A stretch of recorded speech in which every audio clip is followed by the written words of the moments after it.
munaasabad si heer sare loo soo agaasimay ayaa ka qabsoontay guriga martida ee Qaryaandhoodaan waxaana munaasabadan loogu talagalay qurbo joogta u dhalatay deegaanka Soomaalida Itoobiya ee ku sugan gudaha dalkan Itoobiya gaar ahaan deegaanka Soomaalida Itoobiya waxaana munaasabadan mid lamid ah sidoo kale ka qabsoontay shanta qaaradood ee dacalada dunida oo ay soo agaasimeen jaaliyadaha deegaanka Soomaalida Itoobiya ee ku kala sugan daafaha dunida waxaana munaasabadan quruxda badan ka soo qayb galay mas'uuliyiinta ugu sarreeyay deegaanka Soomaalida Itoobiya oo ugu horeeyo madaxweynaha deegaanka Soomaalida Itoobiya madaxweyne Cabdi Maxamuud Umar afayeenka baarlamaanka deegaanka mudane Maxamed Rashiid Isaaq madaxweyne ku-xigeenka ahna wasiirka xafiiska beeraha iyo horumarinta kheyraadka dabiiciga Amru Su'aad Axmed Faarax golaha kaabineedka wasiirada iyo dhammaan hogaaminta gobolada maamul magaalooyinka iyo degmooyinka deegaanka iyo qurbo joogta u dhalatay deegaanka waxaana munaasabadan sida heerka sare loo soo agaasimay ee loogu talagalay qurbo joogta u dhalatay deegaanka Soomaalida Itoobiya bilic gaar ah u siyeelayay kooxaha fanka iyo dhaqanka ee deegaanka oo ku soo bandhigayay dhaantooyin iyo heeso la wada dhacay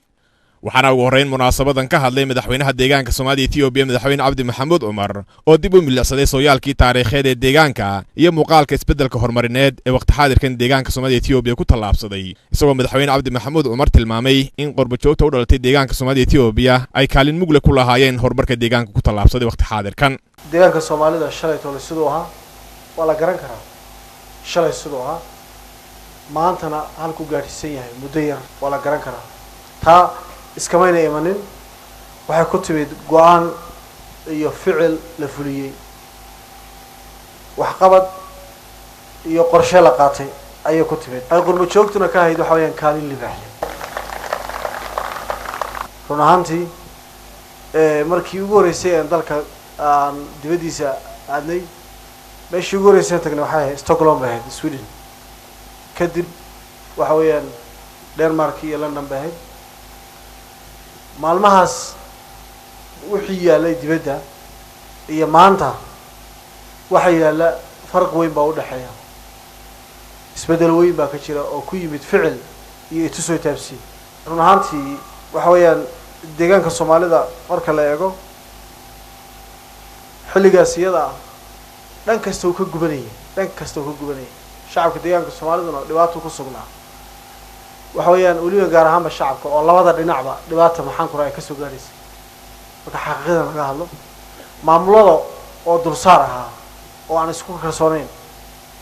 kalsooni darro oo aragti xumo iyo nin jeclaysi sarka ku haysa ayay ahayd laakiin dadku waxay u baahnayeen biyo u baahnayeen horumar bay u baahnayeen magaalada Jijjiga ma horumari kartay ilaa waxa weeyaan maamulkeeda loo madax baneeyo oo noqoto ismaamul marka heshiis la geli kara magaalooyinka kale ee mataanaha ay la tahay ee caalamka waxa weeye maxaan ku raa caalamkana la soo gali karta dalka gudihiisa la gali karta dibaddana la soo gali karta maamul markaas waxa weeye dawladda ka mid oo ismaamul la yiraahdo oo waxa weeye mataqaanaa administration kiisu madax banaan yahay inay noqoto ayun bay ku horumari kartay taa marka haday noqoto guddi fulin iyo golo dhaxa aragti qabiil baa lagu eegay magaalada Jijjiga waxa ay degmada X iyo degmo Y iyo hadaad aragto degmooyinka aad garanaysaan ama degmooyinka waaweyn iyo magaalada Jijjiga waxa laga yaabaa isku baajadiin ama magaalo kale ka baajid doonta marka waana caasimadii marka caasimada in Jijjiga ay la tartanto waxa weeye maxaan ku rahaa caasimadaha kale ee dalka sida waxa weeyaan Awaaso kale Maqale kale Bahardar kale caasimadaha dalka inay la tartanto ama ay ku caalamka la tartanto waxa baan dadka hogaaminayeen aragti qabiil ay ka baxaan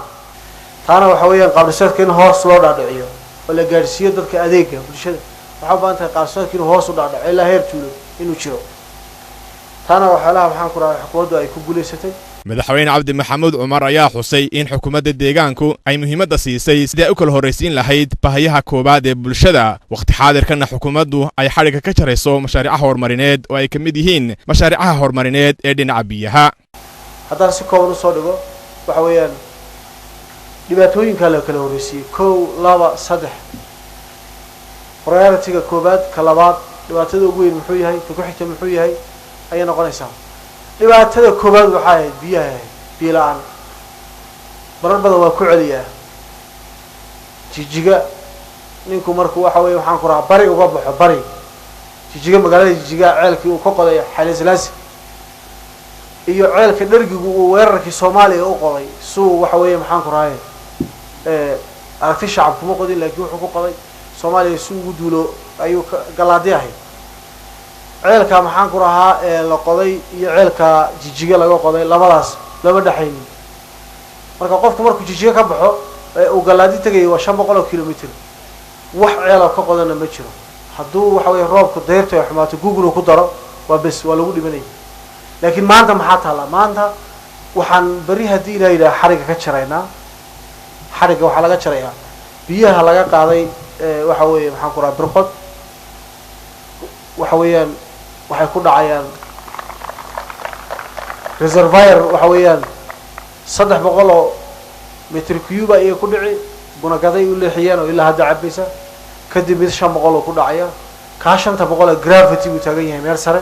duwaliyo ka tagaya cadaadiyo marka baxana xaaweyna iyo waxa weeyaan halkaas maxaan ku raamaraya digbu ka bixi farmadow ilaa iyo waxa weeyaan wax maraya maxaan ku raay weysha nustariq ilaa marsil ilaa iyo qori loo sii soconaya mashruucaas riboodkooda maanta markaan qaadanayna intaas oo meeloodba waa laga cabiyay si tayara lagu cabiyay waliba lagu cabiyay mashruuca bariba xariga laga jaradiilayna reebiga iyo dadkuna aad bay ugu faraxsanayeen runaantii way adag tahay in waxa weeyaan 160 kilomitir inta la qodo dhulka tuubo la geliyo reservoir loo sameeyo nidaam loo sameeyo 160 kilomitir ama 165 kilomitir mashruuc dhan in meel kasta biyo la geliyo aad bay mataqaanaa يعني واتيش لا بيتني كحكتة ولا درات ولا عيال كل إله لقضي وحرقة كسر شرنا هذا دليل ما أنت نلقى عبية دنوت بلقى عبية وحوي محل قرابية لقى سوي لقى قضي دا شامو أو هذا قيل الشيء لما تدي كشي تبي لانتا أما بنك حوا ماشي عن كل مهنة رونانتي الرفات كبدنا هالك dadkii cidda aragtay maalinta ay aad u dhibaatooyisay halkaas ama bankaas biyo la geliyo yaa naga go'an waana la gelin doonaa hadii la yiraahdo abaartii haday soo noqoto mar labaad inay dadka wax yeelin ee noqonaysa hadii la yiraahdo marka aan weey si kasta waa haato dhagax dhiga maxaan ku raa banka xawgaan u socona oo la soo dhagax dhiga hadii la yiraahdo mashruuc badan oo la qoday baa xariga laga jaray waxa noo soo socda ilaa 15 mashiin oo waaweyn oo dalka dibadiisa laga soo gaday oo biyaha maxaan ku rahaa khadaad macaaniinaya oo meelaha maxaan ku rahaa ceelasha Yurub lagu sameeyay warshado Yurub sameeyay ceelal badan oo markii la qoday naga dhanaanaaday baa jira laakiin mashruucaas ka saaraya waxa weeyaan ka saaraya maxaan ku rahaa milixdana gooni uu saaraya isagoo xareedana gooni uu mashaariicdaas na hada way soo socdaan ceelal badan baa lagu xidhaa diilayna xagaasan xoog saarnay horumarkaas shidadka iyo biyaha iyo xoog la saaray diilayna hadana saboolnimada la dagaalamaya oo waxaan tirtiraynaa diilayna sidii u baloo tirtiray hadana waxaan ka tirtiraynaa deegaanka in aan lagu arkin cid waxa weeye deegaanka u dhalatay oo gaajoonaysa aan lagu arkin dadka la gaarsiiyo wadamada dhaqaalahooda dhexaadkiisa taas laga shaqeey deegaanka Soomaalidana hanti badan baa taala hantida hadii la sarifo oo waxa weeye sayta loo isticmaalo deegaanka Soomaalida cid iska daa inuu waxa weeye cid ku nool ay gaajoote adduunka ay caawinayaan wax la waxa ugu dambeyntiina madaxweyne Cabdi Maxamuud Cumar ayaa qurbo joogta u dhalatay deegaanka Soomaaliya Ethiopia ku kula sugan daafaha dunida kula dardaarmay inay ka faa'iideystaan aqoonta wadanada ay joogaan adkeeyana dhaqankooda wanaagsan waxaan leeyahay ninka dibadda joogay gudaha joogaba waxa weeyaan inuu qofka horta marka hore isagu development isku sameeyo naftiisa inuu horumariyo soo dadka horumariyo inuu isagu wax barto dadkana subaxan ku raay wax ugu taro xirfad in la barto waa muhiim dadka dibadda jooga waqtiga ka faa'iideystaan ma leeyahay waqtiga iska khasaarin wax barashada aad u bartaan xirfadaha bartaan waxa weeyaan kadibna khibrad ay soo helaan wadakooda soo galiyaan saasay maxaan ku raahaa ay ku aboontahay kale arinta ugu miisan waxa weeyaan dhaqanka qurbo joogta dhaqanka ay ilaaliso waxa weeyaan Soomaalidu dhaqan wanaagsan bay leedahay dhan kastaba oo in la develop gareeyo baahan marka dhaqankan leenahay la horumariyo qofka markuu waxa weeye dhaqankiisa ku faano dadka kale ku ixtiraami laakiin hadda dhaqankaaga ka faanto cidna kuma ixtiraamayso waa in dhaqankeena ku faanaa Soomaaliyeedna ku faanaa deegaankeena iyo Itoobiyaanimadeena ku faanaa waxa weeyaan dhaqanka wanaagsan ee Soomaalidu leedahay in la horumariyo loo baahan yahay ومركز تان هرم واي قومية بدون إثيوبيا نحفر سنة أو مركز تشوفنا لكن كنا وين عندي كقدنا مركز تان لكن كالصومالي مركز تشوف لكن في عم بلادي لكن كواينا نسندك يا لو بيان سعد اللجوء برتويا لكن كهرم مرسا هذه أدبل ما سنتين dhanka kale gudoomiyaha xisbiga dimuqraadiga shacbiga Soomaaliya Ethiopia ee jaaliyada Melbourne ee wadanka Australia Cabdiqani Faarax oo ku hadlayay magaca jaaliyadaha qurbo joogta ee deegaanka ayaa isaguna ka hadlay munaasabadan dawladda maanta jirta dawladda Soomaalida Ethiopia waqti gaaban baynu qeyrkeen ku dhaafnay taana waxa weeye shaqsi fikirkiis iyo hogaamintiis iyo bulshadu ku diirsataa ku nooshahay ku horumartaa waxaan amaanayaa xukuumadda maanta dalka ka jirta wanaageeda horumarka maanta ka jira dalka wanaagiisa walaalayaal marka waxaan idin leeyahay dalka hal la yimaado hal maal gashado dawladda hal garab istaago dadkeena aan garab istaagno deegaankeena aan garab istaagno jaaliyada Melbourne ee wadanka Australia ayaa xisbiga dimuqraadiga shacbiga Soomaaliya Ethiopia ugu deeqay 1 milyan oo bir oo uu waday gudoomiyaha xisbiga dimuqraadiga shacbiga Soomaaliya Ethiopia ee jaaliyada Melbourne mudan Cabdiqani Faarax oo gudoonsiyay madaxa arrimaha siyaasadda ee xarunta dhexe xisbiga dimuqraadiga shacbiga Soomaaliya Ethiopia mudan Umar Maxamuud sidoo kale jaaliyadaha u dhashay deegaanka Soomaaliya Ethiopia ee ku kula sugan daafaha dunida oo iyaguna ku xusayay goobaha ay joogaan munaasabad tan lamida ayaa kulankan kaga qayb qaatay call conference oo ay kula wadaagayeen farxadda munaasabadan gudoomiyaha jaaliyada Benelux Dr. Abdullahi Abdi Maxamuud waxaan halkan idinka soo jeedinaynaa hambalyo aad iyo aad u qaali ah waxaan halkan idinka soo jeedinaynaa ammaan aad iyo aad u qaali ah waxaanu idin sheegaynaa oo aan u sheegaynaa dawladda golaha fulinta xisbiga oo ugu horeeyo madaxweyne Cabdi Maxamed Cumar xafidahullah inaanu garab taagannahay mar walba inaanu garab taagannahay hawsha ay hayaan inaanu garab taagannahay siyaasadooda waxaanu leenahay hawsha ay u haytaan dadweynaha DDSI waanu idinku hambalyeynaa mabda'a aad haysaanna waanu idinku ammaanaynaa waxqabadkiinaanu idinku ammaanaynaa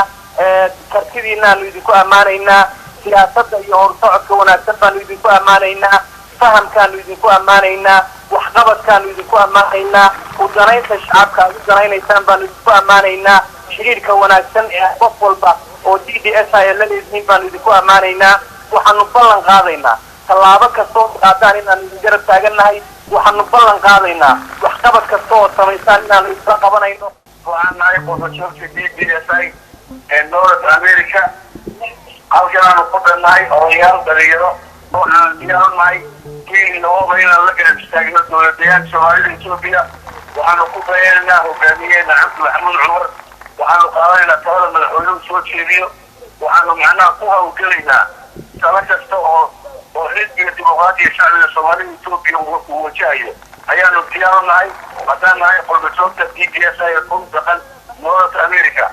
gabagabadii munaasabadan ayaa qurbo joogtii u dhalatay deegaanka Soomaaliya Ethiopia la gudoonsiyay shahaado sharafyo heer sare ah kaalintii libaaxa lahayd ay ka qaateen horumarka iyo nabadgelyada deegaanka xukuumadda deegaanka Soomaaliya Ethiopia ayaa dadaal xoogan ka soo hoysay kor u qaadid xiriirka dadweynaha iyadoo marar badan mas'uuliyiinta ugu sarreysa ee deegaanka Soomaaliya Ethiopia ay socdaal ku gala bixiyeen si ay kulana ula soo qaataan qurbo joogta u dhalatay deegaanka Soomaaliya Ethiopia uguna dhiirigeliyaan sidii uga qayb qaadan lahaayeen horumarka deegaankooda